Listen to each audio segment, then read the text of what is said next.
ሰላም ጤና ይስጥልን ውድ ተመልካቾች ከትግራይ ቴሌቪዥን በቀጥታ የሰዓቱን አበይት የአማርኛ ዜናዎች ይዘን ቀርበናል። ፍቱና ገብሩ ከመላው ስቱዲዮ ባለሙያዎች ጋር በጋራ በመሆን ዜናዎችን እንመራለን። እንድትከታተሉን እንጋብዛለን። ወደ ቀዳሚ ዜና አልፋለሁ።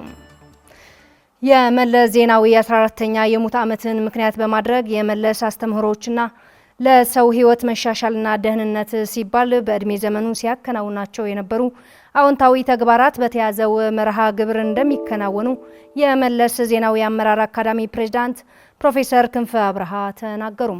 ገረዚሄር ኃይሉ ያዘጋጀው ታደሰ ልጅ ዓለም ያቀርበዋል። በኢትዮጵያ አረንጓዴ ልማት መርሃ ግብር እንዲስፋፋና ፕሮግራሙ በዓለም አቀፍ ደረጃ ተጽዕኖ ፈጣሪ ሆኖ በተባበሩት መንግስታት ድርጅት የካርቦን ንግድ መርሃ ግብር እንዲፈረም ያስቻለ መሆኑን የዝክረ ታሪክ መለስ ዜናዊ ጉዞዎች መፈተሽ ይቻላል። ይህንን ምክንያት በማድረግ በመቀሌ የሚገኘው የመለስ ዜናዊ አመራር አካዳሚ ባዘጋጀው የአረንጓዴ ልማት መርሃ ግብር ተገኝተው የመለስ ዜናዊ አመራር አካዳሚ ፕሬዝዳንት ፕሮፌሰር ክንፈ አብርሃ መልእክት አስተላልፈዋል። ትግራይ ናብ ኑር ክትምለስ ኣለዋ ትግራይ ናብ ኑር ንክትምለስ ክንሰንቆም ዘለና ስንቅታት ኣለው። መለስ ዜናዊ በእድሜ ዘመኑ ለሰዎች ህይወት መሻሻል ሲል በኢትዮጵያ እንዲሁም በዓለም አቀፍ ደረጃ ያኖረው ሌጋሲ ለትውልዶች መተላለፍ የሚገባው ነው። እንዲህ አይነት መሪ በነበረባት ኢትዮጵያ ዛሬ በማይሆን ደረጃ ላይ ወድቃለች። ትግራይ ባለፉት 8 ዓመታት ከኢትዮጵያ እየተገፋች አሁን በማይገባና በተመሰቃቀለ ደረጃ ነው የምትገኘው። እንዲህ ሆኖ መኖር ስለማይቻል ትግራይ መደበኛ የኑሮ ሁኔታ መመለስ ይኖርባታል። ለዚህ ደግሞ አሁን ሁሉም የትግራይ የመኸታ አቅሞች ራሳቸው አዘጋጅተው ይገኛሉ። የትግራይ ህዝብ ወደ መደበኛ ህይወቱ ለመመለስ ከምንታጠቃቸው የመለስ አስተምህሮች አንዱ ደግሞ የህዝቦች ህይወት መሻሻል፣ የራስን ድል በራስ የመወሰን መብት፣ የትግራይ ህዝብ የትግልና የአሸናፊነት ልምዶችና እንደ ትጥቅ ልንጠቀም ይገባል ብለዋል። ህዝብ በዓብይኡ ህወሓት መንግስት ትግራይ ሰራዊት ትግራይ እውን አሙሉ ድልውነት ዘለናሉ መዋዕል በዚህ ሰዓት የትግራይ የመኸታ አቅሞች በተሻለ አቋም ይገኛሉ። ህዝቡ ሰራዊትና መሪው ድርጅቱ ህወሓት በተናበበ ቁመና ላይ ናቸው። ከመለስ አስተምህሮዎች አንዱ የህዝብ መልካም ፍላጎቶች ማሟላት ናቸው። የአመራር አካዳሚው በመለስ ዜናዊ የአረንጓዴ ልማት መርሃ ግብሮች ዙሪያ ህዝባዊ መነሳሳቶች ማዕከል ያደረጉ ፕሮግራሞች አዘጋጅተናል። አሁን ያለንበት መድረክ የተወሳሰበ እንደሆነና የትግራይ ህዝብ ግዛቱ በወራሪዎች ተነጥቆም በአብይ አህመድ ጆኖሳይዳዊ አገዛዝ ምክንያት የተፈናቀሉ ከ1 ሚሊዮን በላይ ህዝብ በየመጠለያው ይገኛሉ ያሉት ፕሮፌሰር ክንፈም እንደ ህዝብ ከተዋን ጥፋም በሚል መሪ ሀሳብ ሲከናወኑ የቆዩ መድረኮች በድል እንደተጠናቀቁና ወደ ተግባር ምዕራፍ መሸጋገሩ ወሳኝ መሆኑን አስረድተዋል። የመለስ ዜናዊ አረንጓዴ ልማት መርሃ ግብር ሰዎችን ማዕከል ያደረገ ነው። የአሁኑ ትውልድም የመለስ ዜናዊ አስተምህሮዎች እንደ ትጥቅ በመጠቀም የትግራይ ህዝብ ከገባበት የህልውና አደጋ እንዲወጣ የበኩላቸው ድርሻ እንዲወጡ የመለስ ዜናዊ አመራር አካዳሚ ፕሬዝዳንት ፕሮፌሰር ክንፈ አብርሃ ጥሪ አቅርበዋል። ሚሊሻ በጦር ግንባርም ይሁን በደጀን የሚሰጠውን ማንኛውም ተልእኮ በብቃት የሚፈጽም ህዝባዊ ኃይል መሆኑ ተገለጸም። ይሄ የተገለጸው በደቡባዊ ትግራይ ዞን በማይጨው ከተማ ለሚሊሻ አባላት የግንዛቤ ማስጨበጫ ስልጠና በተሰጠበት ወቅት ነው። ብርሃነ ገብረስላሴ ተጨማሪ አለው። የጆኖሳይደር አብይ አህመድ አገዛዝ በትግራይ ህዝብ ላይ ጦርነት በማወጅ የተረጋጋ ሰላም እንዳይኖርና የህዝብ ሁሉና አደጋ ላይ እንዲወድቅ እየሰራ ይገኛል። ይህንን እከይ የጠላት ሴራ ለማምከንና ዘላቂ ሰላምን ለማስፈን ዓላማ ያደረገ ለሚሊሻ አባላት የግንዛቤ ማስጨበጫ ስልጠና በማይጨው ከተማ ተሰጥቷል። የደቡባዊ ትግራይ ዞን አስተዳዳሪ አቶ ዝናቡ ገብረመድህን በስልጠናው ተገኝተው እንደገለጹት የተጋረጠብንን የህልውና አደጋ ለመመከት በግንባርና በደጀን በሚደረገው ትግል የሚሊሻ ድርሻ የላቀ መሆኑን ገልጸዋል። ሚሊሻና አው ሁሉም ግንባራት አያይ ሚሊሻ የሁሉም ግንባሮች ጽኑ ደጀን ነው። በሰላም ጊዜ የልማት ደጀን ነው። በእንደዚህ አይነት አደጋ ሲያጋጥም ደግሞ በግንባር ተሰልፎ ጠላቱን ድባቅ ለመመታትና ድል ለማድረግ የሚታገል የምንጊዜም ቁልፍ ኃይላችን ነው።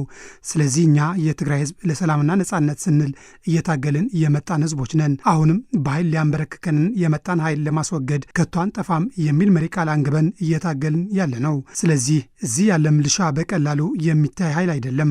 ውስጣችንን አጠናክረን ለተጋረጠብን አደጋ ለመመከት ዝግጁ መሆን አለብን። የደቡባው ዞን ሚሊሻ ጽሕፈት ቤት ኃላፊ አቶ ኦቅባይ አባይ በበኩላቸው የትግራይ ህዝብ ብልጽግና ስርዓት እየተፈጸመበት ያለ ግፍ ለማክሸፍ ህብረተሰቡ ከጸጥታ ኃይሉ ጋር በቅንጅት መስራት አለበት ብለዋል። ሰላም ዳይሬክቲ ከሚሊሻ ጋር በቅርበት የሚሰራ ፖሊስ አለ።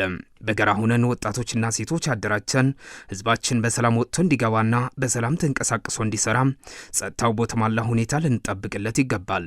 ከዚህ በተጨማሪ የሰራዊታችንን ተልዕኮ በብቃት ለማሳካት የኛ ጥንካሬ ወሳኝነት አለው። የጆኖሳይደሩ ስርዓት እድሜ ለማሳጠር በሚደረገው ርብርብ በደጀንም በግንባርም ትግላቸው አጠናክረው እንደሚቀጥሉ ስልጠና የወሰዱ የሚሊሻ አባላት ገልጸዋል። ጸጥታ ውህስ ንምግባር የህብረተሰቡ ጸጥታ አስተማማኝ ለማድረግ ሌት ተቀን ሳንታክት እየሰራን እንገኛለን። እቲ ዘሎ አቅሚ ሎጂስቲክ ይሁን እኛ እንደ ሚሊሻ ሰራዊታችንን እንዲጠናከር ህዝባችንን አደራጅተን የሚጠበቅብንን ስራ ለመስራት ተዘጋጅተናል። መንእሰይና ይኹን ነባር አቅምና አርበኛና ሙሱት ወጣቱ ይሁን ሚሊሻ በጋራ ተቀናጅተን ሰራዊታችን በሁሉም መልክ ለመደገፍ እየሰራን ነው። የአብይ አህመድ ጆኖሳይዳዊ አገዛዝ በስልጣን እስከቀጠለ ድረስ ኢትዮጵያ ከጦርነት መላቀቅ እንደማትችል አውቀን አገዛዙ ማስወገድ አለብን ሲሉ ፖለቲከኛ ልደቱ አያሌው ገለጹ። የትግራይ ህዝብ አገዛዙ ካወጀበት ጆኖሳይድ እንዳልተላቀቀና የህልውና አደጋ እንደገጠመው የገለጹት አቶ ልደቱም የትግራይ ኃይሎች በአንድነት በመቆም የተደቀነውን አደጋ መመከት እንዳለባቸውም ተናግረዋል። ሰለሞን አስመላሽ ዝርዝር አለው። የአብይ አህመድ ጄኖሳይዳዊ አገዛዝ በስልጣን እስካለ ድረስ ኢትዮጵያ ከጦርነት መላቀቅ እንደማትችል አውቀን አገዛዙ ማስወገድ አለብን ሲሉ ፖለቲከኛ ልደቱ አያሌው ገለጹም። በስልጣን ላይ እስካሉ ድረስ ኢትዮጵያ ከዚህ አዙሪት ልትወጣ አትችልም። እነዚህ ሰዎች ጦርነትን የሚያካሂዱት በሁኔታዎች አስገዳጅነት አይደለም። የስልጣን ማቆያና ማራዘሚያ ፖሊሲ አድርገው ነው ጦርነትን የሚጠቀሙበት። የጠቅላይ ሚኒስትር አብይ አህመድ አገዛዝ የብልጽግና ፓርቲ ከዚህ በኋላ ኢትዮጵያን ወደ ተሻለ ነገር ሊያሸጋግር አይችልም። ከበቂ በላይ ደግሞ ተደጋግሞ ታይቷል። በዚህ ተስፋ መቁረጥ አለብን። እነዚህ ሰዎች በስልጣን ላይ እስካሉ ድረስ ኢትዮጵያ ሰላም ልታገኝ አትችልም። ከጦርነት ልትላቀቅ አትችልም። ለምንድን ነው አዲስ የሚሆንብን? ይሄ አገዛዝ በስልጣን ላይ ቆይቶ የዛሬ ዓመት የዛሬ 2 ዓመት ተመሳሳይ ንግግር ነው ልንሰማ የምንችለው። አዲስ አይሆንብን። መቼ ነው ይሄን መንግስት አውቀን የምንጨርሰው ነው የኔ ጥያቄ። እኔ አንዳንድ ጊዜ እንደዚህ ሰርፕራይዝ ነው የሚታየኝ ነገር ይሄ መንግስት አላውቅ ነው ማለት ነው። እስካሁን አልተረዳንም ማለት ነው። ለምን ይገርምናል? በቃ ይሄን አውቀን እኮ መጨረስ አለብን። አሁን ትኩረት ማድረግ ያለብን ይሄን መንግስት እንዴት አድርገን ነው ታግለን የምንለውጠው በሚለው ላይ ነው ጊዜ ማጥፋት ያለብን እንጂ እነሱ ሁሉ ጊዜ እየመጡ ተመሳሳይ ነገር እየተናገሩ አጀንዳ በሰጡን ቁጥር በእነሱ ንግግር ዙሪያ ጊዜ ማጥፋት ያለብን አይመስለኝም። የትግራይ ህዝብ ጄኖሳይዳዊ የብልጽግና አገዛዝ ካወጀበት ጄኖሳይድ እንዳልተላቀቀና የህልውና አደጋ እንደገጠመው የገለጹት አቶ ልደቱ የትግራይ ኃይሎች በአንድነት በመቆም የተደቀነው አደጋ መመከት እንዳለባቸውም ይናገራሉ። የትግራይ ህዝብ በጣም ትልቅ የሆነ የህልውና ፈተና ውስጥ ነው ያለው። በመኖርና ባለመኖር ጥያቄ ነው ያለው። እጅግ አስከፊ የሆነ ጄኖሳይዳል የሆነ ጦርነት ከተካሄደበት በኋላ ነው ይሄ ህዝብ አሁን ያለው። ከፍተኛ የሆነ ትራውማ ውስጥ ነው ያለው። ከዚህ ችግር ውስጥ ለመውጣት ጠንካራ የሆነ ሊደርሺፕ፣ አንድነት ያለው ሊደርሺፕ ከመቼም ጊዜ በላይ ያስፈልጋል። ወደፊት አሁንም ለማጥቃት ለማዳከም ለሚፈልጉ ኃይሎች በር ሳይከፍቱ የነሱ መጠቀሚያ ሳይሆኑ በአንድነት መቆም አለባቸው የሚል እምነት ነው ያለኝ። ከዚህ በተጻራሪ የሚሄዱ ኃይሎች ሁሉ ስህተት እየሰሩ ነው። ታሪካዊ ስህተት እየሰሩ ነው። ለትግራይ ህዝብ አሁን የሚገባው ይሄ አይደለም። ለትግራይ ህዝብ አሁን ጠንካራ ሊደርሺፕ ነው የሚያስፈልገው። የብልጽግና አምባገነን አገዛዝ እስካሁን በስልጣን ያለው ሁላችንም በአንድነት ባለመቆማችን ነው ያሉት አቶ ልደቱ እያንዳንዳችን መክፈል ያለብን መስዋዕትነት በመክፈል ለውጥ ማምጣት አለብንም ብለዋል። ይሄ መንግስት በጣም ከማንም በላይ ሪስክ ወሳጅ መንግስት ነው። አንድ ነገር ሲወስን ጊዜያዊ ነገር ነው እንጂ የሚያስበው ነገ ከነገ ወዲያ በራሱም ላይ በአገርና በህዝብም ላይ ሊያመጣ የሚችለውን ጣጣ አያገናዝብም፣ አይረዳም። ስለዚህ አምባገነኖች በስልጣን ላይ ሆነው እየገዙን ያሉት በእነሱ ጥንካሬ አይደለም፣ በዋናነት በእኛ ድክመት ነው፣ በእኛ ስንፈት ነው፣ በእኛ መከፋፈል ነው። ለምንፈልገው ለውጥ እኛ ዋጋ ለመክፈል ባለመዘጋጀት ዝግጁ ባለመሆናችን ይሄን ተረድተን እያንዳንዳችን እንደ ዜጋ እዚህ ትግል ውስጥ ነው ገብቼ የበኩሌን አስተዋጽኦ በገንዘብ፣ በጉልበት፣ በእውቀት፣ በጊዜ፣ በመስዋዕትነት መክፈል እስካልቻልኩ ድረስ የምፈልገው ውጤት አይመጣም ብለን ማሰብ መጀመር አለብን። ቁጭ ብለን በሌሎች መስዋዕትነት፣ በጥቂቶች መስዋዕትነት የሚመጣ ለውጥ የለም። በምኞት በፍላጎት የሚመጣ ለውጥ የለም። በትግል ነው ለውጥ ሊመጣ የሚችለው። ለዛ ትግል ደግሞ ሁላችንም ማዋጣት ያለብንን ነገር ማዋጣት ስንችል ነው ለውጥ የሚመጣው። ጄኖሳይደሩ አብይ አህመድ ስልጣኑን ለማራዘም ሲል በአማራና ኦሮሚያ ክልሎች መካከል የእርስ በርስ ጦርነት እንዲነሳ እየሰራ መሆኑን ዶክተር ምልኬሳ ሚደጋ ገለጹ። ጦርነቱ እንደሚነሳና አይቀሬ መሆኑን ማሳያው አብይ አህመድ የሁለቱን ክልሎች መስተዳደሮች ወደ ብሔራዊ የምክክር ኮሚሽን ገብተው የተለያዩ አቋም እንዲይዙና እንዲጋጩ ማድረጉም ታውቋል። ስለ ሻጎስ ተጨማሪ ያለው ጄኖሳይደሩ የአብይ አህመድ አገዛዝ ህጋዊና ዲሞክራሲያዊ የመብት ጥያቄዎች በጥይት መልስ በመስጠቱ የነበረውን የህዝብ ድጋፍ ሙሉ በሙሉ ከማጣቱ አልፎ በርካታ የክልልና የአጎራባች ኃይሎች ጠላት አፍርቶ ወደ ለየለት ጦርነት ከገባ ዓመታት አልፈዋል። አገዛዙ ራሱ ከሚጀምረው ጄኖሳይዳዊ ጦርነት ባሻገር ጎረቤት በሆኑ ክልሎች የእርስ በርስ ጦርነት እንዲነሳ በማድረግ በስልጣን የመቆየት ዓላማውን እየተገበረ መጥቷል። አሁንም ይህንን የጭካኔ ተግባሩን አጠናክሮ ቀጥሎበታል ሲሉ የብልጽግና ስርዓትን ተቃውመው የወጡት የቀድሞ የኦሮሚያ መሬት ልማት አስተዳደር ኃላፊ ዶክተር ሚልኬሳ ሚደጋ ያስረዳሉ። ዶክተር ሚልኬሳ እንደገለጹት ከሆነም ጄኖሳይደሩ አብይ የኦሮሚያና የአማራ ክልል ርዕሰ መስተዳድሮች ወደ ሀገራዊ የምክክር ኮሚሽን ገብተው እንዲሳተፉና የተለያየ አቋም እንዲይዙ በማድረግ በማጣላት መጀመሩን ይናገራሉ። የአብይ ሀገራዊ ምክክር ላይ ሁለት የክልል ፕሬዝዳንቶች የተሳተፉበት ግጭት ሁከት ተፈጥሯል። ለምን ተጋጩ ሳይሆን ምን ላይ ተጋጩ ሳይሆን አጀንዳ መሆን ያለበት ለምንድን ነው ያጋጨው አብይ የሚለውን ነው መመለስ ያለብን። ኦብቪየስሊ አብይ ግጭት እንደሚፈልግ በራሱ አባላት በብልጽግና አባላት ውስጥ ግጭቶች እንዲፈጠሩ ይፈልጋል አብይ። ያንን ደግሞ ዓላማ አለው። ጄኖሳይደሩ አብይ የአማራና የኦሮሞ ህዝብ በመስተዳድሮቹ በኩል በሚጀምረው የሴራና የትወና የእርስ በርስ ጦርነት ስልጣኑን ለማራዘም በስሌት የተሴረ ጦርነት መሆኑን ያስገነዘቡት ዶክተር ሚልኬሳ ሁለቱም ህዝቦች ወደ እርስ በርስ ጦርነት አስገብቶ ደም ካቃባ በኋላ አሸማጋይ መስሎ በመቅረብ የስልጣን ጊዜውን ለማራዘም የጠነሰሰው ሴራ መሆኑን ይገልጻሉ። ከዚህ የሚመጣ አጀንዳ የኢትዮጵያ ህዝብን ከትክክለኛ አጀንዳው የሚያስቀይስ ነው እንጂ ከአብይ ቤት የሚመጣልን ምንም አይነት መፍትሄ የለም። አብይ የስልጣን መሰረቱ ኔጌሽን ነው ብያለሁ። ኔጌሽን ማለት ማጋጨት ነው። ኮንትራዲክሽን በየቀኑ መፍጠር ነው። ሁልጊዜ በቃ ሁሉም ቦታ ወልቃይት እንድትሆን ይፈልጋል አብይ። ሁሉም ቦታ ለምን እዛ ላይ የተጋጨ አንተ እዛው ቅርቃር ውስጥ ገብተህ ትቆያለህ። አብይ ደግሞ ፈታ ብሎ አስታራቂ ሰው ሆኖ ይሄው እኔ ከሌለው እኮ አማራ ህዝብ ትጠፋለህ ይላል። እኔ ከሌለው እኮ ኦሮሞ አንተም ትጠፋለህ ይላል። የጄኖሳይደሩ አብይ አህመድ ጨፍጫፊ አገዛዝ ስልጣን ለማራዘም ሲባል ያዘጋጀው ሀገራዊ የምክክር ኮሚሽን ባለመስማማትና መግባባት አሊያም ባለው የሀገሪቱ አለመረጋጋት ሊበተን የሚችልበት ሰፊ እድል መኖሩን ዶክተር ሚልኬሳ ሚደጋ ጠቁመዋል። ነገር ግን ትልቅ ጦርነት ከተከፈተ አይቋቋምም አብይ ስለማይቋቋም ይሸነፋል። ይሄም ምክክር ምናምን የሚባለው ይበተናል። ዝም ብሎ ተራ የካድሬ ስብሰባ ስለሆነ ዚግባ የሚባል ተጽዕኖ የለውም። ግን እሱ ያሰበው ያጋጨው መቀጠል ይችላል ብሎ ነው ያሰበው አብይ። ጄኖሳይደሩ ስርዓት የአብይ ሀገራዊ ምክክር በሚል ያካሄደው ያለው ስብሰባም ማንንም የማይወክል ጸረ ክልሎችና ህዝቦች መሆኑ ተገለጸም።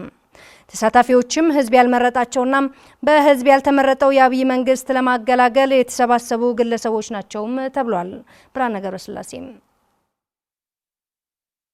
አሁን ያለው በመምሰልም በማስመሰልም ስልጣን ላይ የተቆናጠጠው የአብይ አህመድ ጄኖሳይዳዊ አገዛዝ የኢትዮጵያ ህዝብ በማደናገርና የውሸት ትርክትን በመንዛት እንዲሁም በህዝቡና በአገሪቷ ላይ ክህደት በመፈጸም ህዝቦች እርስ በርሳቸው እንዲጠራጠሩና እንዲገዳደሉ በማድረግ አገሪቷ ከነበረችበት ሰላምና ልማት ወደ ለየለት ጄኖሳይዳዊ ጦርነት እንድትገባ ያደረገ ራዕይ የሌለው መሪ መሆኑን ከኦኤምኤን ጋር ቆይታ ያደረጉ ፖለቲከኛ ዶክተር ጸጋይ አርአርሳ ገለጹ። ከ2018 እስከ 2020 መስራት የነበረባቸው ሰላምና መረጋጋት ማምጣት፣ ጥያቄዎችን መመለስ፣ አፈናን ማስቀረት እና ወደ ምርጫ መሄድ ነበር። እና ጅሬ ወዲያውኑ ያደረጉት ምንድነው? ሰላምና መረጋጋት ከማምጣት ይልቅ እንዲሁም በሰራዊት አሰማርተው ህዝቦች በየቦታው መፈናቀል እንዲያጋጥማቸው በየቦታው ሽብር፣ አረ ይሄ መሳሪያ ይግባ፣ መሳሪያ ይበትናሉ፣ ያስታጥቃሉ። አፈናን ማጥፋት አለባችሁ ስንል ጭራሽ አዲስ የአፈና ስርዓት ነው የጀመሩት። በኦሮሚያ ውስጥ ጦርነትን የተጀመረው በወዲያው በ2019 በአማራ ክልል ቀውስ ነው። ኦሬዲ ገና ከ2018 ጀምሮ በጥይት ነበር የሚኖረው። በትግራይ ላይ በ2020 ጦርነት ተጀመረ። ስለዚህ የዲሞክራሲ እድልን የመክፈት ምርጫ ሲባል ምርጫውን እንደውም በኮቪድ ምክንያት እናራዝመዋለን ተባለ። ወደ ዲሞክራሲም አትሸጋገሩም፣ ሰላምና መረጋጋትም አይኖርም። እንዲሁም ከሀገሪቱ 75%ን ወደ የጦርነት እሳት ውስጥ ያውም የ21ኛው ክፍለ ዘመን ትልቁ ጦርነት የመጨረሻው አጥፊ የሆነ የዘር ማጥፋት ጦርነት እያካሄደ ኦኬ። በዚሁ መካከል ደግሞ ስልጣንን ለማጽናት እንዲጠቅም ህገ መንግስታዊ ዲሞክራሲያዊና ሰብአዊ መብቶችን ገደል የከተተ ይህ አገዛዝ በአሁኑ ወቅት ሀገሪቷ የመበታተን አደጋ እንዲገጥማት መጥፎ ታሪክ እያስቀመጠ ይገኛል። ይህ ተስፋ የቆረጠ አምባገነናዊ ስርዓት ማንንም ክልል የማይወክሉ አውደልዳይ ሰዎችን አሰባስቦ እያካሄደው ያለ ብሔራዊ ምክክር የተባለ ስብስብ የኢምፓየር ፖለቲካ መራመጃ መሆኑን ዶክተር ጸጋዬ ገልጸዋል። አብይ አህመድ 4000ን ሰብስቦ እናንተ ከሁሉም የኢትዮጵያ ክፍል የኢትዮጵያን ህዝቦች የምትወክሉ ምናምን እያለ ሲያወራ ፈገግ አልኩኝ። ማን መርጧቸው? እንኳን እነሱ እሱንም የመረጠው የለም። ምርጫ ውስጥ ተሳትፎ ያለውን እንኳን ማለት ነው። እንኳን እነሱ የትኛው ሀገራዊ ምርጫ ነበረ? በህገ መንግስቱ አግባብ አይደለም እንዳልኩ፣ ግን በህግ መንገድ እናርገው ከተባለ ውክልና እንዲኖር ውክልና ማረጋገጫው ብቸኛው መንገድ የህዝብ ምርጫ። የትኞቹን አባላት ነው ህዝብ የመረጠው? ማንም የተመረጠ እዛ ውስጥ አንድም በህዝብ ተመርጬ ነው የሚል አይኖርም። አንዳንድ ከውስጥ እንደምንሰማው ለምሳሌ ተጽዕኖ ፈጣሪዎች ምናምኖች እየተባለ ከማህበረሰብ ክፍል አንድ ፒክ የተደረጉ ለመንግስት ያደሩ ሰዎች ናቸው አብዛኞቹ። ወይ ከመንግስት የተለየ ጥቅም ያላቸው ወይ ለመንግስት ይሄንን አብይን በሽኮኮ ተሸክመው የሚሄዱ በሱ ስም የሚምሉ ሰዎች ናቸው። ሁሉንም ክልል ይወክላሉ ምናምን እያሉ ያወራሉ። አንዱንም ክልል አይወክሉም። ኢንፋክት የተቋቋሙት ክልሎችን ለመሰረዝ ለማፍረስ ስለሆነ ጸረ ክልሎች ናቸው። የአገራዊ ምክክር ጉባኤ የሚባለው የኢምፓየር ፖለቲካን ማራመጃ መሳሪያ ብቻ። በፖለቲካ ዓለም ህዝብን የያዘ ያሸንፋል ያሉት ዶክተር ጸጋዬ የሴራ ፖለቲካ የተጎነጎነ የኦሮማራ ጥምረት በትግራይ ክልል ያደረሰውን ጥፋት የማይረሳ በመሆኑ በአሁኑ ወቅት ይህንን ለማድረግ በድጋሚ እየተፍጨረጨረ ያለ አገዛዝ የኢትዮጵያ ህዝብ በቃ ሊለው ይገባልም ብለዋል። ከህዝብ ነው መመንጨት ያለበት ካልክ ህዝብ ላይ ያተኮረ ስራ። እነዚህ ውጭ ሀገር ፈረንጅ እንዲህ ብሎናል ብለው በየቀኑ አብሮነት፣ አንድነት፣ ህብረት ምናምን እያሉ የሚሯሯጡ ጥምረት ምናምን የሚሉ ልሂቃን ማሰብ ያለባቸው ፈረንጅ ከሚላችሁ ይልቅ ህዝባችሁን እኮ ብታማክሩ፣ ህዝባችሁን ብትሰሙ፣ በህዝቡ መንገድ ብትሄዱ አብዛኛው ህዝብ ከደገፋችሁ ስልጣን ታገኛላችሁ። ግዴለህም። ኦሮማራ አያስፈልግህም። የሴራ ጥምረት አያስፈልግህም። ትግራይን ለመፍጀት የሚጣመር ጥምረት ኃይለኛ ስለሆኑ ሰሜናውያን መጡብን የሚል አያስፈልግህም። በህዝብ የምታመን ከሆነ ህዝብህን ደጀን አድርገህ ያለህን ስልጣን ይዘህ ከሌሎች ጋር ደረትህን ነፍተህ እሺ እንዴት ይሻላል በጥምረት መንግስት እናቋቁም የጥምር መንግስት ወይስ ለየብቻችን እንሂድ? ለየብቻ እንሂድ ካላችሁ ተስፋዬ ሲምፕል ነው። ለማገልገል እኮ ነው የምትመጣው እንጂ ኃላፊነት ለመቀበል ነው እንጂ የምትመጣው የተለየ ጥቅም ለማግኘት አይደለም የምትመጣው። ውድ ተመልካቾች ከትግራይ ቴሌቪዥን በቀጥታ ሲተላለፍላችሁ የነበሩ የአማርኛ ዜናዎች እነኚህ ነበሩ። ከቀሪ የትግራይ ቴሌቪዥን ፕሮግራሞች ጋር መልካም ቆይታ ነው።